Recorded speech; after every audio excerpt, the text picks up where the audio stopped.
Pemerintahan Bani Abbasiyah dinisbahkan kepada Al-Abbas, iaitu bapa saudara Nabi Muhammad SAW. Pemerintahan ini merupakan pemerintahan perikatan Islam yang kedua selepas runtuhnya kerajaan Bani Umayyah pada tahun 750 Masihi. Bani Abbasiyah mengambil tampuk pemerintahan selama 508 tahun. Keseluruhannya terdapat 37 orang khalifah yang pernah memerintah kerajaan Bani Abbasiyah, dengan bermulanya pemerintahan Abdul Abbas As-Saffah dan berakhir pada zaman Khalifah Al-Musta'sim Billah. Pada pemerintahan Bani Abbasiyah, dunia Islam mengalami kemajuan yang pesat dalam bidang ilmu pengetahuan. Akan tetapi, pemerintahan Bani Abbasiyah semakin merosot dari semasa ke semasa sehingga ke penghujung peradabannya. Perkara ini berlaku atas beberapa faktor yang mengundang pada kejatuhan pemerintahan ini. Antara faktor yang menjadi pencahulaguhan berjaya memasuki dan menghancurkan kota Baghdad disebabkan kelemahan pemimpin terakhir. Khalifah Al-Musta'sim Billah sangat lemah dalam pemerintahannya.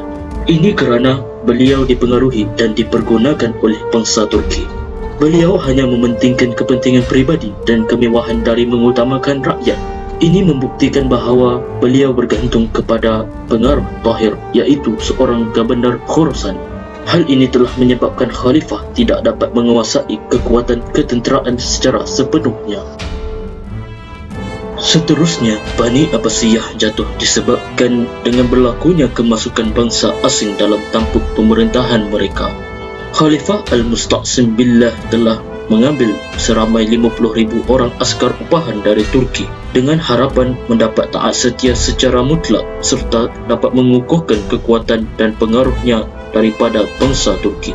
Segala pemerintahan didominasi oleh orang Turki dan Parsi, manakala khalifah hanyalah boneka semata-mata dalam pemerintahan pada zaman tersebut. Selain itu, Perang Salib menjadi bukti di mana naungan pemerintahan Bani Abbasiyah semakin lemah dari semasa ke semasa. Ketika kekuasaan Saljuk mencatat satu peristiwa penting yang sangat besar dalam sejarah, iaitu peristiwa Perang Salib. 5 kali ke wilayah Syam, 2 kali ke Mesir, 1 kali ke Tunis dan 1 kali ke Konstantinopel. Dimulai pada tahun 1096 Masihi dan berakhir pada tahun 1270 Masihi. Walau bagaimanapun, kaum muslimin dapat menangkis serbuan yang ditujukan kepada mereka, namun ini menyebabkan kerugian yang ditanggung mereka sangatlah besar. Mari kita mengenali terlebih dahulu sang penghancur kota Baghdad, iaitu Hulaguhan. Nama penuhnya ialah Hulaguhan Ibnu Tuli Ibnu Genghis Khan atau dikenali sebagai Hulagu, dan beliau juga merupakan cucu kepada seorang penakluk yang terulung dan digeruni di seluruh dunia, iaitu Genghis Khan. Hulaguhan merupakan keturunan Raja Tatar. Beliau yang telah membunuh umat Islam di timur dan barat sehingga tidak terhitung jumlahnya. Namun, beliau juga pernah memerintah Mongol selama 9 tahun bermula 1256 Masihi dan berakhir pada Februari 1265 Masihi. Apa yang dapat kita fahami bahawa kehancuran kota Baghdad berlaku atas serangan Hulaguhan. Pada tahun 1258 Masihi, kerajaan Bani Abbasiyah tumbang di bawah Hulaguhan. Beliau telah membuat kehancuran selama 40 hari di kota Baghdad dengan membunuh semua penduduk di kota tersebut. Wanita diperkosa dan dijadikan hamba pemuas nafsu. Rumah dan masjid-masjid dibakar. Kitab-kitab ilmiah turut dibakar serta dibuang ke dalam sungai Furat sehingga airnya berubah menjadi hitam.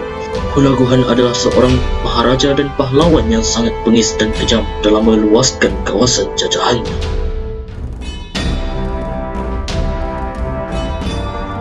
Pada tahun 1259 Masihi, Hulaguhan berjaya menakluki kerajaan Ayyubiyah di Syria tanpa pertumpahan darah kerana mereka menyerah diri.